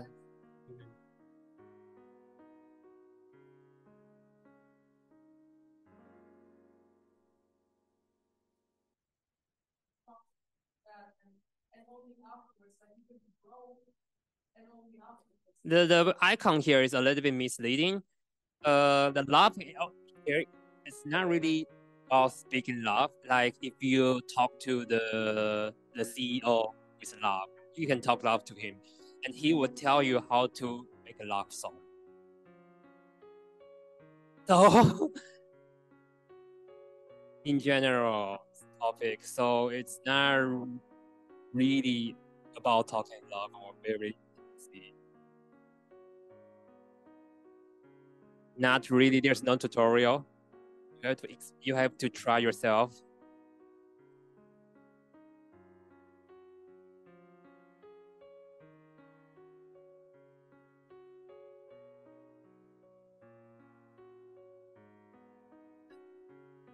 That's a sport. That is a sport. That they are holding the tennis. Yeah. Okay. So the cutscene. When all the conditions are made, like you will encounter a cutscene, of course. So, conditions may vary, like including obtaining the particular items before a specific date, or having a typical event that happens prior, or have a affection points reaching a threshold. Like there are so many possibilities you need to try your own. And for CG collector, this game is very unfriendly. Like it is one of CG. It is called CG, which is special drawing only for this specific circumstances, and it will not appear in the regular talking, regular chatting. It only appears at this time. That is, so we call it event CG.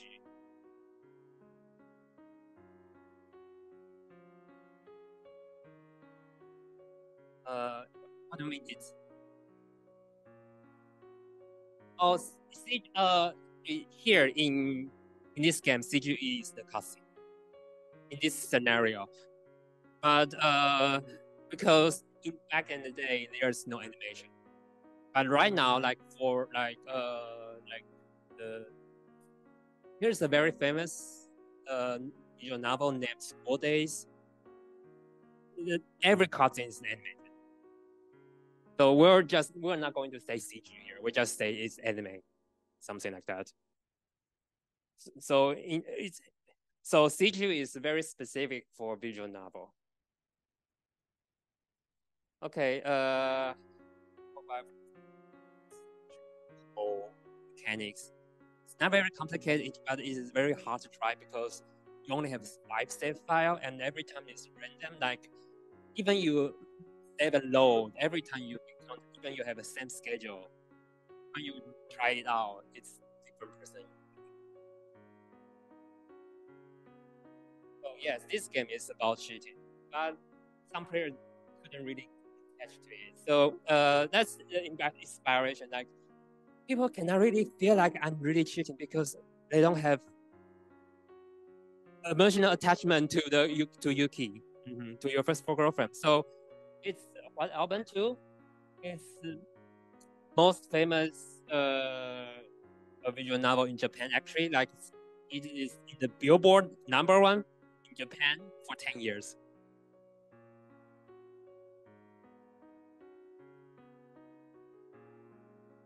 It's number 2 is also about cheating. Okay, what am I saying here? The game is actually the first game. Actually, excuse me, maybe misunderstand. The game was actually about the first game. I mean, what I mean is the first game, the first album was about cheating, but the player wasn't really attached to it. So they have made the second version, which is White Album 2. There's the story. The story is apart. There's no relationship. But they made the prologue as 30 hours. So this part is 30 hours plus. Yes, it's already a single game. And then there's another. Yeah. And together, these two together, are the top 10 for 10 years. This one is 2010 and this one 2011. There are continuations. So this game, so it is an introduction chapter. It is a closing chapter. This game has around, I think, what I play, I think, is around almost 50 hours. 50 hours to play. If you reading closely, like if you sentence by sentence, but if you just skim through, like you didn't hear the all voiceover, you just click through it, then you'll be around 30 hours. So yeah, that's the improvement they want to make in the early day, like back then. So that's the OH remake. It's finally published last year, I suppose, or earlier this year. No, last year, yeah. Finally on Steam last year, but it actually already remake back in 2010 because they may want to make it for PlayStation 3. It's the version already 10 years ago.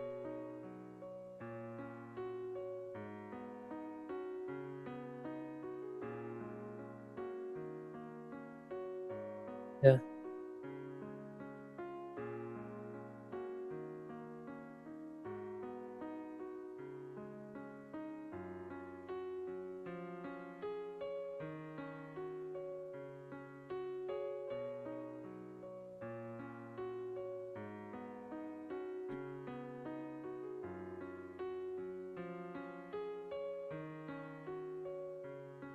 For Leaf, like this, there was a 3 company I was talking about. Leaf, the Key, and the Moon Type. These 3 companies are actually are actually targeting female. It's very big. Yeah, this one. These 3 companies are actually targeting not really females, but like the Moon Type, the main writer is actually a trans, I believe. And he also named himself Mushroom. I've talked to you before. Mushroom. Like, okay, the main writer for Type Moons also named himself Mushroom. If you but these three studio are typically making visual novels, and they are just kind of, so a lot of girls like to read visual novel is actually because the story composed by these three studios.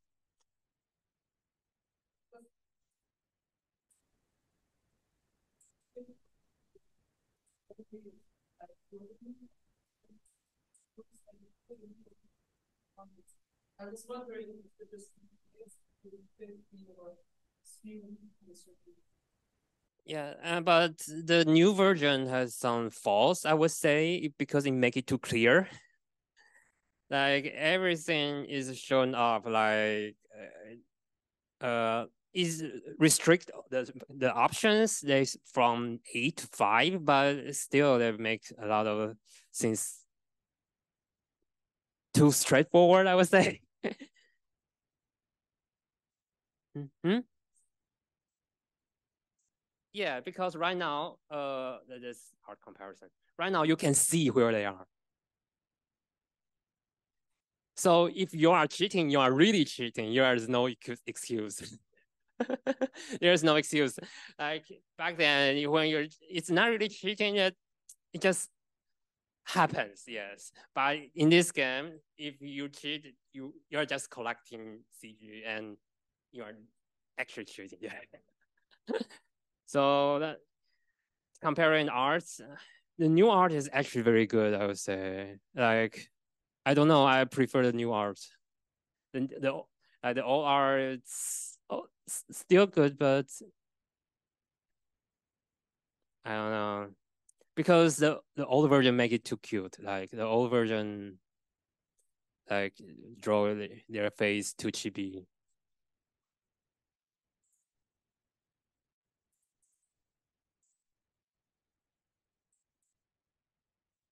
Mm.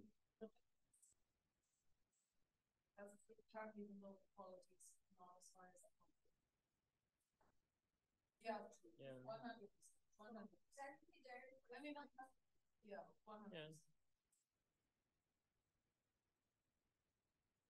Well, I would say that's the problem of the market nowadays. Like it makes when everybody comes together more, when they interact more, they share their experience more, then the becomes more unified. That's also the problem. And now because the sales of visual novel totally in Japan is decreasing for 10 years already. And so those kind of games already kind of disappears. Is there an indicator why? It just, there's much more other games to play. Like for adventure game, there are now as FPS and they can integrate with other mechanics into the game. So visual novel is too pure. Like it just click adventure. So now a lot of people doesn't appreciate this kind of model anymore. Then they want to have more intense simulation, yes, gameplay. Which, I mean, Persona has that, right? You have that, and then you have this high action content. Like, mm-hmm.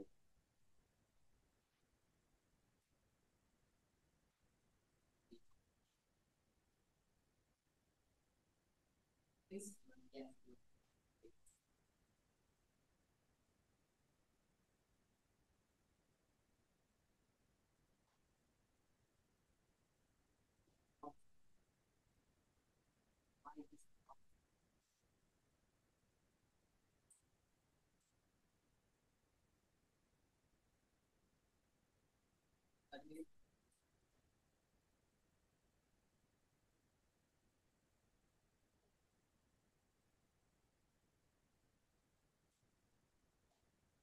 And then we were all put it interactive and involved it. But by every single definition you define, so it qualifies a game. So like, does this one say here? they don't get a good grade, but they do it. Do they ever with one person who does it? I have a question about your whole talk being basically, why did you choose those two? And kind of what's the overarching point that we should take away? Like what are some key takeaways? The reason why I choose these two is because their mechanics very blend into their storytelling. That's the main reason I want to choose these two. And like the first one, they want to talk about history and how to narrative history become non-narratively. So they have the mechanics that spreads out, branches out, and then they have the jewels that connects to each other, makes the whole history become the net. And then the second one, it's mainly they want to express loneliness based on the mechanics. So yes, their writing is also interesting. Their music also kind of immerse yourself into a story, but the main thing why you are not like why you feel lonely is because of mechanics. You go to the place and you cannot meet the one you want to meet. So why I want to have this talk in the first talk in this semester is because I think that's the things I think the narrative really need to focus on, because I think right now the narrative lecture is talking about, like, especially in the media theory, media study. You just talk about how movie structure the chapters. Like there's the first chapter, there's his hero is rising, and there's something else, but not really talk about, at least in my semester, there isn't something talk about the mechanics, like how to tell the stories through mechanics. So that's the reason why I picked this two.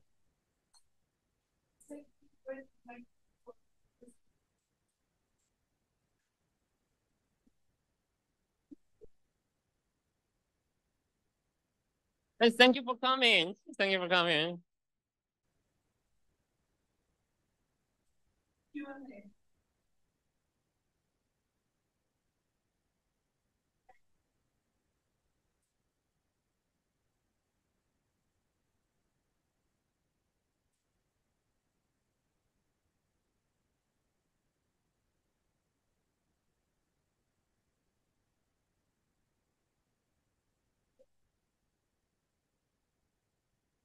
Yeah, but I also want to kind of introduce you the Japanese Bishōjo Games, like, because it's really, yeah, I know.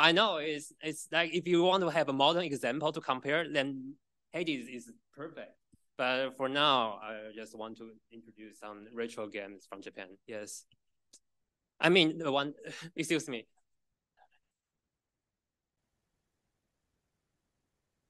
Yeah, then talking about narratives, I was wondering, given that you're very knowledgeable about Asian games, but in terms of narrative in these games, are there anything noteworthy that like Western games don't really do, or that like other things in these visual novels that like non-visual novel games don't really do? Do you see things that are very I think the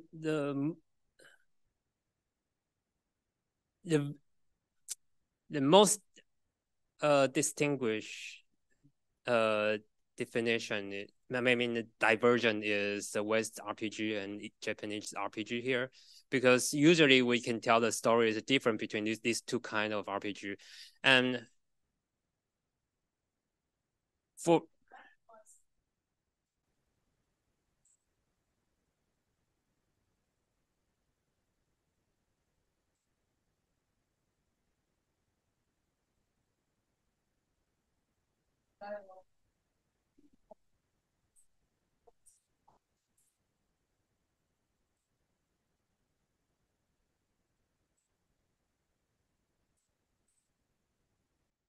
yes, I see. Yeah, social engineering, that's true. That's a better word because I really don't know what's the word to describe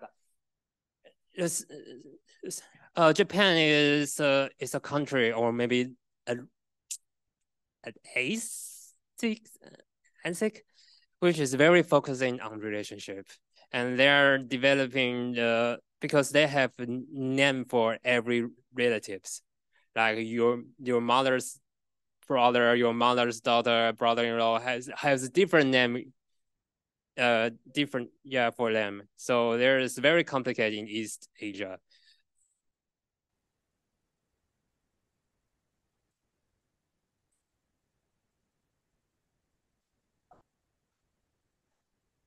Like two up and one down, like a sister or a brother, and everything else is related, which is relative. Which in an island that only now has 300,000 inhabitants, it's clear because you have names for those people because you're everywhere. You're related to terms to one of them. They already have names. You can simply remember their names. Why do you need extra terms?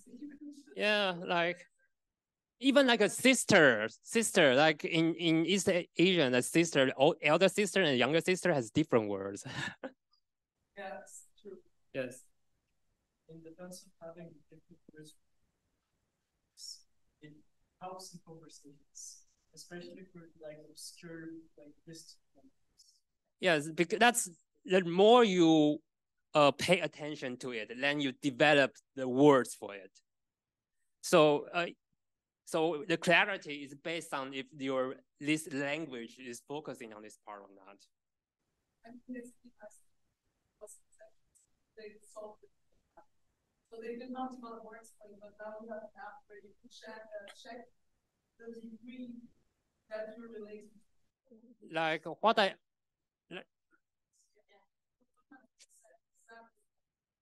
I'm not sure if this is true, but I heard someone say that in Latin language, like maybe like Italian or French, they have more words to describe love. Like somebody, is this words to describe love?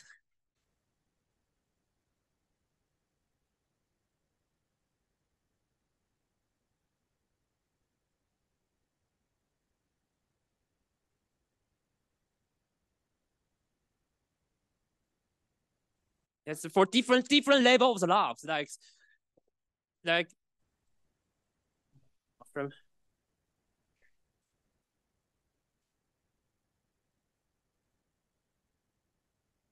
Mm-hmm.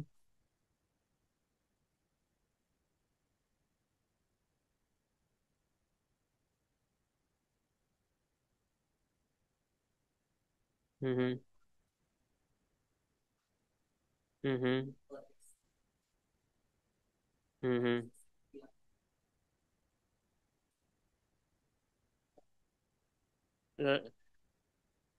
So I'm not sure if like in English they have love and like, but okay. Okay. So how to say is, as what my knowledge, understanding based on the semiotics or something like that, it's.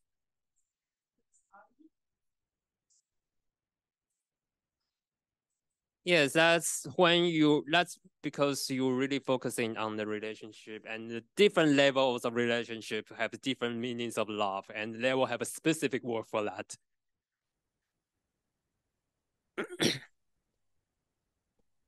Yes.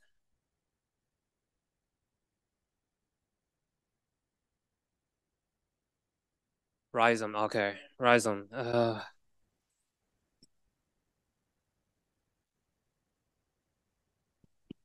Rhizome? Yeah. Yeah, you can say that because that's the word bring by Deleuze, and it's a very postmodern structure which makes just links to everywhere. It is. I know games.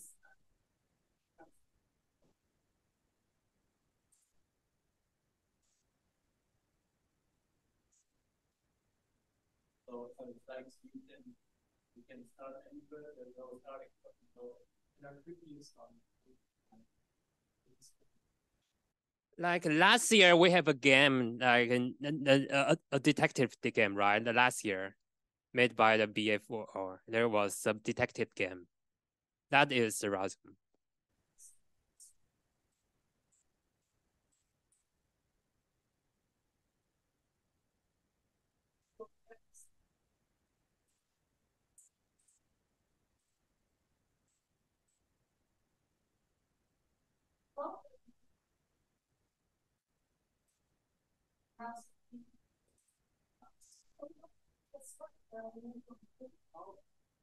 Sorry, only do some from home, then anything else where you can just open anything and figure out and do it slowly but surely you understand what's happening. They have a lot of peace.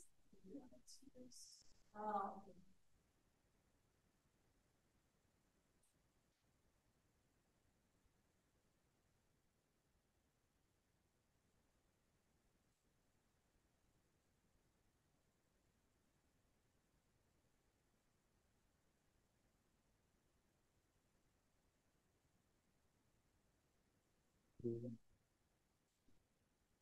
It's dark, quite easy.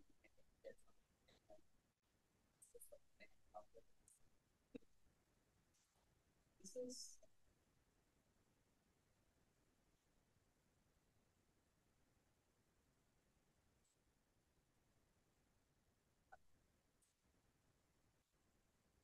there's no explanation. You also never.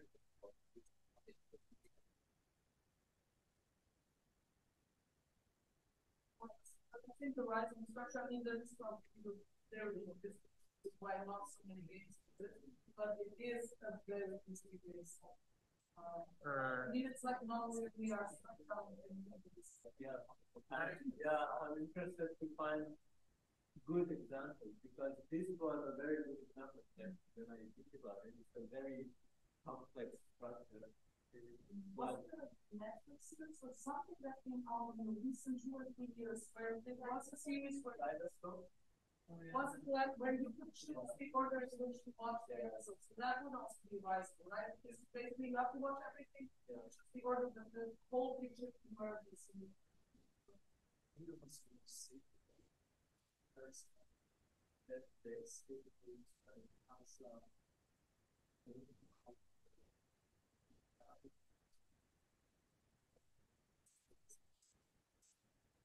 It's very hard to explain the same.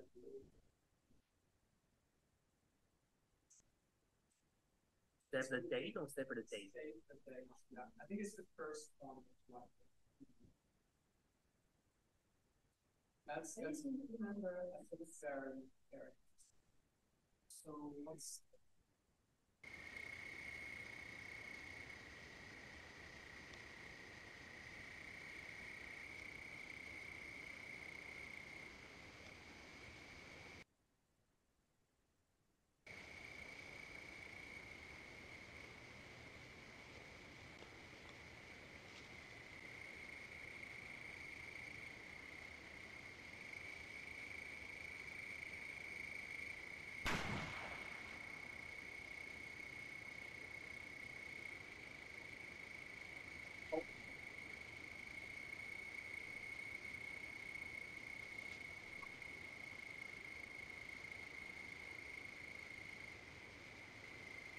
Because there's no, you have to. The game doesn't allow you to. Yeah, the game doesn't allow you to do so because the design is limited.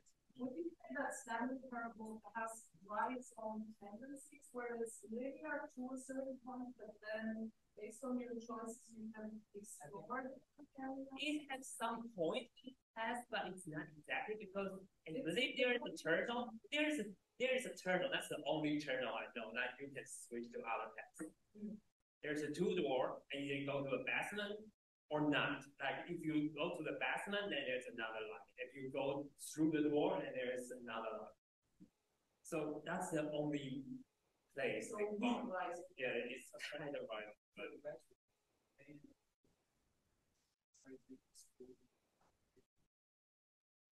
Yeah. It's only is kind of Oh, there the paragon has a point and then a new paragon. What's the version? The name of version? The new version, the newest version, they have a song. It's kind of like a edition. It plays everything there, and at this place, it's kind of right because you can try the equipment any other room. In that song, or maybe we can say it's exhibition, or we say it's kind of museum, then we say it's kind of Everybody, I think Lisa and I, we are going to go for dinner now. Okay, thank you so much once more for listening to the meeting.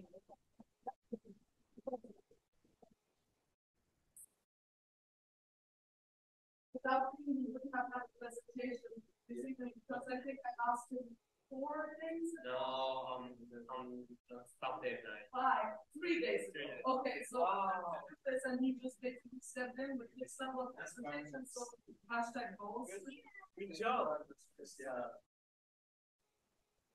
Yes. Yeah.